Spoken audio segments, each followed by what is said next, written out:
mahigpit at seloso rin siya pagdating sa ano. Gaano siya ka-seloso? Para sa akin po, as a bestie po kayo, sobra po eh. Sobra. To the Kumbaga, point paano? na...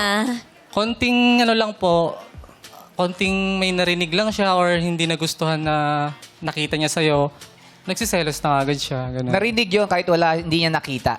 Kahit may nagsabi lang sa kanya. Opo, yun. Hearsay. Kahit may nagsabi, Oo. ganun. Kahit hearsay lang, anuhan niya Opo. agad. Si Vince ba yung medyo verbal pag nagagalit? Yung talagang nagsasalita ng... Hindi naman po. Bali siya po yung tipo na mag-walkout pagka... walkout na! Walkout. silent treatment, pag galit. Kailangan mo ng space. Parang ganon. Tapos matagal ba yun? Pag nag-walkout siya, yung tampo niya matagal?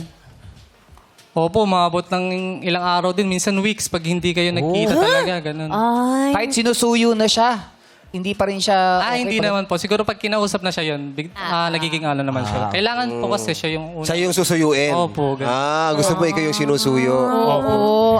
Ano pang klaseng selos yan?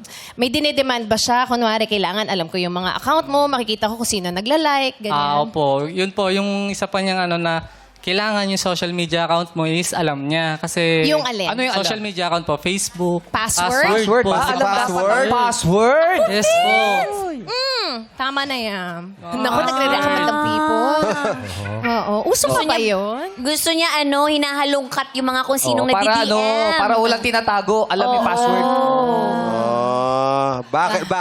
Sabi naman lang people, ba? Ano yung rason ni Vince? Ayun nga po, kagaya po ng sabi niya nga po, wagas po ako magmahal. So dapat yung magiging partner ko po, loyal po rin sa akin. Kung gano'n po ka-loyal, dapat gano'n din po siya sa akin. So, Baka may pinanggagalingan naman si Vince. Oo. Baka may nangyaring... Pero pag May gano'n, experience ka na ba na gano'n? trust issue dahil. Wala pa naman po, pero yun lang po yung parang love na pinaparamdam ko sa tao. Na, So ikaw, kung kumbaga sa'yo, okay lang din na malaman yung password mo nung karelasyon mo? yes po, open naman po ako sa mga ganong sitwasyon po. Yung last mo na naging girlfriend, alam Yes. niyo din. Yes po, last. Yung last po, alam niya rin po.